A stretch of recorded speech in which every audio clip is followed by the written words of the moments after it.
نبيا من سب نبيا فاقتلوه. بے بسم اللہ اسم اللہ دا ایوی کہنا بارہ ہو، نال شفاعت سرور عالم چھٹ سی عالم سارا ہو، حدوں بے حد درود نبی نو جدا ایڈ پسارا ہو، میں قربان تنا تو یا حضرت باہو جنہ ملیا نبی سہارا ہو، اور محمد کی محبت دین حق کی شرط اول ہے، اسی میں ہو اگر خامی تو ایمان نامکمل ہے۔ بھارت میں شان اقدس حضرت محمد مصطفیٰ صلی اللہ علیہ وسلم میں گستاخی کی جا رہی ہے، اس حوالے سے شدید رد عمل کا اظہار کیا جا رہا ہے۔ دنیا بھر میں جتنے مسلم ممالک ہیں وہاں پر شدید رد عمل کا اظہار کیا جا رہا ہے۔ فیصل آباد میں بھی پاکستان بھر میں اس حوالے سے شدید رد عمل کا اظہار کیا جا رہا ہے، لیکن اس حوالے سے افسوس کا اظہار بھی کیا جا رہا ہے کہ حکمران بالا جو ہیں وہ اس وقت کسی قسم کا رد عمل دینے میں مکمل طور پر ناکام دکھائی دیتے ہیں۔ صرف مذمت کب تک چلے گی؟ پیارے آقا حضرت محمد مصطفیٰ صلی اللہ علیہ وسلم کی ناموس پر حملہ کرنے والے اور ان کی شان میں گستاخی کرنے والوں کی مذمت کب تک چلے گی؟ ان کا کوئی حل کیوں نہیں کیا جاتا؟ ہمارے ساتھ اس وقت بات کرنے کے لیے علامہ قاری سلطان موجود ہیں، ان سے بات کریں گے۔ علامہ صاحب بتائیے گا، ہر بار مذمت اور مظاہرے اور جلوس ہی کیے جاتے ہیں، دنیا بھر میں یہ کبھی حرکت کرنے والوں کو جرت کیسے ہوتی ہے؟ ان کو ایک بار روکا کیوں نہیں جاتا؟ اعوذ باللہ من الشیطان الرجیم، بسم اللہ الرحمن الرحیم، والصلاۃ والسلام علیک یا سیدی یا رسول اللہ وعلی آلک و اصحابک یا سیدی یا حبیب اللہ۔ آقا علیہ الصلاۃ والسلام کی عظمت اور شان کو اللہ تبارک و تعالیٰ نے اپنی شان قدرت کے مطابق بلند فرمایا، اور اللہ ہی حضور صلی اللہ علیہ وسلم کی عظمت اور شان کا محافظ ہے۔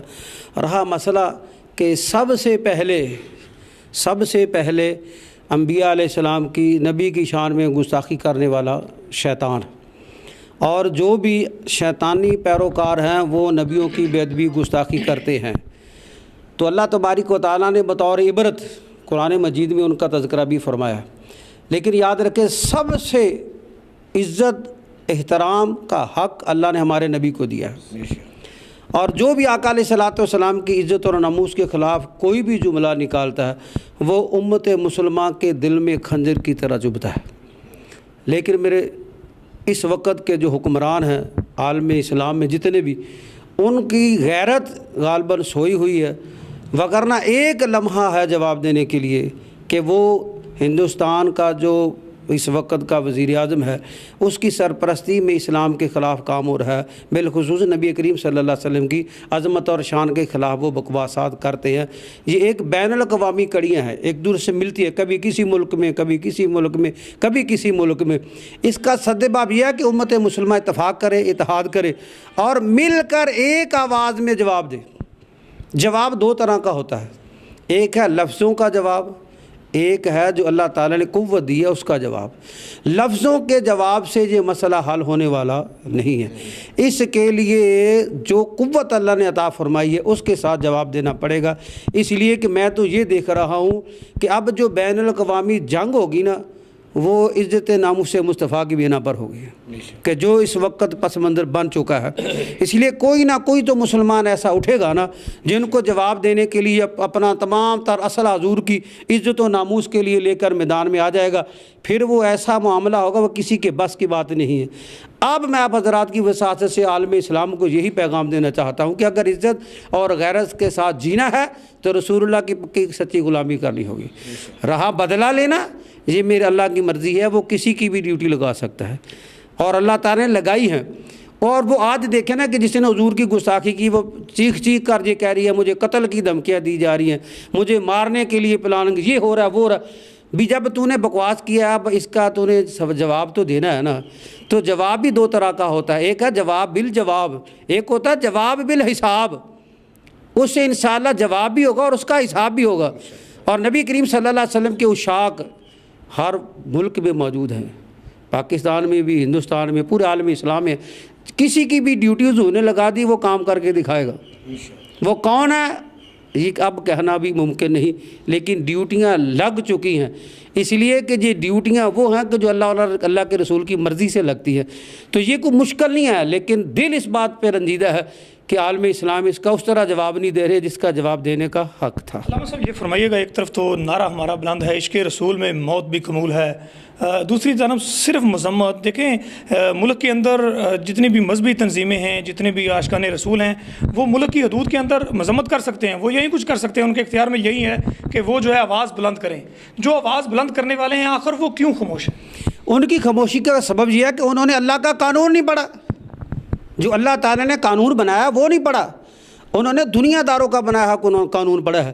اللہ تبارک و تعالیٰ نے یہ قانون قرآن میں بیان فرمایا، انما جزاء الذین یحاربون اللہ ورسولہ ویسعون فی الارض فسادا ان یقتلوا او یصلبوا۔ اللہ نے فرمایا کہ جو میری اور میرے رسول کی عزت و ناموس پر بکواس کرنے والے ہیں، زمین پر فساد پھیلاتے ہیں، ان کو قتل کرو، ان کو سولیوں پر چڑھا دو، یعنی ان کے وجود سے دنیا کو پاک کر دو۔ یہ قانون خدا کا بنایا ہوا حکم ہے اللہ تبارک و تعالیٰ کا، اور جب تک اس حکم پر مسلمان عمل نہیں کریں گے اس وقت تک یہ کام رکنے والا نہیں ہے۔ یہ مسلمان قرآن پاک ثواب کے لیے تو پڑھتے ہیں، عمل کے لیے نہیں پڑھتے۔ سب سے زیادہ قرآن کہاں پڑھا جاتا ہے؟ سعودی عرب میں۔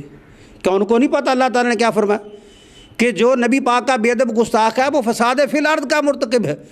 یا جو پہلے میں عرض کیا نا کہ عالم اسلام اور عالم کفر میں جنگ کا سبب کون ہے؟ یہ شیطانی لوگ ہوں گے کہ جو حضور کی بے ادبی گستاخی کرنے والے ہیں، اور اللہ تعالیٰ نے فرمایا ان کو قتل کرو، ان سے زمین کو صاف کرو، ان کو سولیوں پر چڑھا دو، ان سے زمین کو صاف کرو، اس لیے کہ دوسروں کو سبق مل جائے کہ جو مصطفیٰ کریم صلی اللہ علیہ وسلم کا گستاخ ہے، مومن اس کو دنیا پہ زمین پر چلنے کے قابل نہیں چھوڑ دے، وہ زمین کی تہ میں جانے والا ہے، زمین کے اوپر اکڑ کر چلنے والا نہیں ہے۔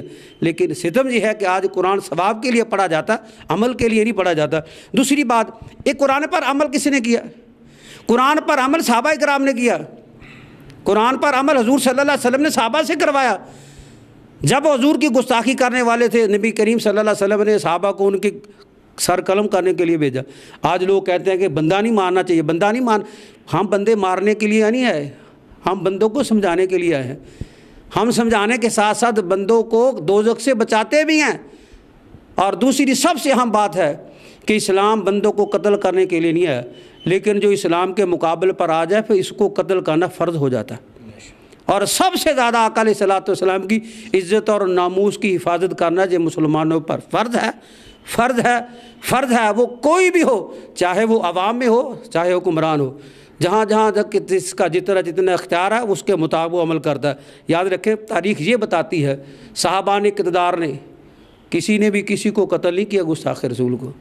یہ بے اختیار جن کو کہا جاتا ہے، ان لوگوں نے اختیار بڑا استعمال کیا ہے۔ ان کا اختیار دین کا اختیار تھا، عشق مصطفیٰ کا اختیار تھا، اللہ کا جو اختیار دیا، اللہ نے ان کو قتل کرو، ان کو قتل کرو، سلب ان کو پھانسی پہ چڑھاؤ۔ قتل میں کر سکتا ہوں، آپ کر سکتے ہیں، پھانسی پر تو وہ چڑھائیں گے نا جو عدالتوں میں بیٹھے ہیں۔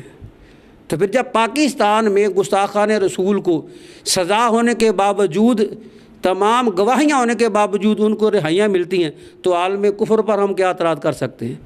آج تک پاکستان میں کسی گستاخ رسول کو پھانسی کی سزا نہیں ہوئی۔ اس کا مقصد یہ ہے کہ یہ قرآن اور حدیث پر عمل کرنے والے نہیں ہیں۔ اگر یہی لوگ قرآن و حدیث پر عمل کرنے والے ہوتے تو پھر جواب بھی قرآن و حدیث کے مطابق جاتا۔ یہ جو جواب جا رہا ہے قرآن و حدیث کے مطابق نہیں ہے۔ کیا پیغام دیں گے بی جے پی کے ارکین نے جو مودی کی سربراہی میں شان رسالت میں گستاخی کی ہے، کیا پیغام دیں گے؟ میرا ان کے لیے تو پیغام یہی ہے کہ تم ذلیل ہو، ذلیل ہی رہو گے، ذلت میں ہی مرو گے۔ لیکن ایک سوال ان سے بھی ہے میرا، وہ سوال یہ ہے کہ ہندوستان میں کتنے مسلمانوں کو صرف اس وجہ سے قتل کیا جاتا ہے کہ یہ گائے کا گوشت کھاتے ہیں، یہ گائے کو ذبح کرتے ہیں۔ کتنے کو قتل کیا گیا؟ ان کی نظر میں اگر گائے کی اتنی عزت ہے تو ساری کائنات میں سب سے زیادہ عزت محمد رسول اللہ صلی اللہ علیہ وسلم کی۔ اگر وہ گائے کی عزت پر مسلمان کو قتل کر سکتے ہیں تو ہم بھی اپنے رسول کی عزت پر ان سب کو قتل کرنے کے لیے تیار ہیں۔ وہ ہمارے شکنجے میں آئے تو انشاءاللہ ان کو نیست و نابود کر دیا جائے گا۔ یہ ہے کہ ان کے لیے بھی یہی ہے کہ اگر عمل میں رہنا چاہتا ہو، پورے اسلام اور پورے عالم کفر میں اکٹھا رہنا، لیکن امن کا سبب وہی ہے کہ وہ ہمارے نبی کی عزت کرے تو ہم ان کا احترام کریں گے۔ یہ فرمائیے گا امت مسلمہ کے نام کیا پیغام دیں گا جن کا ضمیر سویا ہوا ہے، جو تعلقات بنانے کے چکر میں ہے، جو دنیا داری میں جو ہے رابطے بنانے کے چکر میں ہے، لیکن اس حوالے سے سخت پالیسیز اور سخت اقدامات کرنے سے قاصر ہے؟ حضور صلی اللہ علیہ وسلم سرور کائنات صلی اللہ علیہ وسلم لا یؤمن احدکم حتی اکون احب الیہ من والدہ وولدہ والناس اجمعین۔ یہ تو ہمارے نبی نے 1400 سال پہلے صحابہ کرام کی سے ہمیں پیغام پہنچا دیا تھا کہ اگر تم چاہتے ہو کہ مومن مرو تو پھر دنیا کے کسی رشتے کو نہ سامنے رکھو، رشتہ ہو تو رسول اللہ کی محبت کا رشتہ ہو، اس کے سوا بندہ ساری دنیا بھی اکٹھی کر لے، سب سے تعلقات اچھے ہو، اگر اس کے نبی کی ہی وہ عزت نہ کرے تو پھر تعلقات کو کیا آگے میں ڈالنا ہے؟ یہی پیغام ہے کہ اپنے اندر وہ جذبہ پیدا کرو جو صحابہ رسول میں تھا، کہ جو عزت حضور کی عزت اور ناموس پر اپنے سگوں پر تلوار تان لیا کرتے تھے۔ جنگ بدر میں یہی تھا نا، باپ کے مقابلے پر باپ آیا، بھائی کے مقابلے پر بھائی آیا، چاچے کے مقابلے پر چاچا آیا، اور ماموں کے مقابلے پر یہ سارے رشتے آئے۔ کس لیے آئے تھے؟ وہ کہتے تھے کہ اگر دنیا میں عزت ملنی ہے تو رسول اللہ صلی اللہ علیہ وسلم کی بارگاہ سے عزت ملنی ہے۔ تو آج جو ماحول ہے، اس ماحول کو صرف اور صرف جو غیرت مند بندہ مومن ہے وہی اس کا حل نکال سکتا ہے، وگرنہ دنیا کمانے والے اس کا کوئی حل نہیں نکال سکتے۔ یہ کبھی کسی کو راضی کریں گے، کبھی کسی کو راضی کریں گے۔ جو پہلے واقعات ہوئے وہاں بھی انہوں نے لوگوں کو راضی کیا، حکمرانوں کو، لیکن پھر ان سے ذلت کے سوا کوئی جواب نہ ملا۔ وہ اسلامی غیرت یہی ہے کہ بندہ بھوک پیاس میں تو مر جائے لیکن دامن مصطفیٰ کو چھوڑ کر زندہ نہیں رہ سکتا۔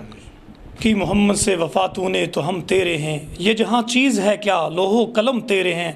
جی بالکل، جس طرح سے آپ علامہ قاری سلطان کی گفتگو سن رہے تھے، سلطان نقشبندی کا یہی کہنا ہے کہ عشق مصطفیٰ میں یہاں جو عاشقان رسول ہیں وہ حدود میں جو ان کے ملک کی حدود ہے وہاں پر وہ احتجاج کر سکتے ہیں، آواز بلند کر سکتے ہیں، نعرے لگا سکتے ہیں، لیکن اس وقت ضرورت اس امر کی ہے کہ جو حکمران بالا ہیں، جو کچھ کر سکتے ہیں، انہیں اپنا کردار ادا کرنے کی ضرورت ہے، چونکہ اگر عشق مصطفیٰ اور ناموس مصطفیٰ باقی نہیں تو پھر ہمارے زندہ رہنے کا بھی کوئی مقصد نہیں ہے۔ ان کا کہنا ہے کہ یہ زندگی اور یہ شان و شوکت، یہ عزتیں جو ہیں یہ حضور کے دم سے ہیں، ہمیں خود کو ناموس رسالت پر ہمیشہ قربان کرنے کے لیے تیار رہنا چاہیے۔ اور نریندر مودی اور ان کے اراکین پارلیمنٹ نوپر شرما اور دیگر جو اراکین ہیں ان کے لیے پیغام ہے کہ وہ اگر گستاخی رسول سے باز نہیں آئیں گے تو پھر وہ اس کا انجام جو ہے بہت جلد دیکھیں گے۔ جی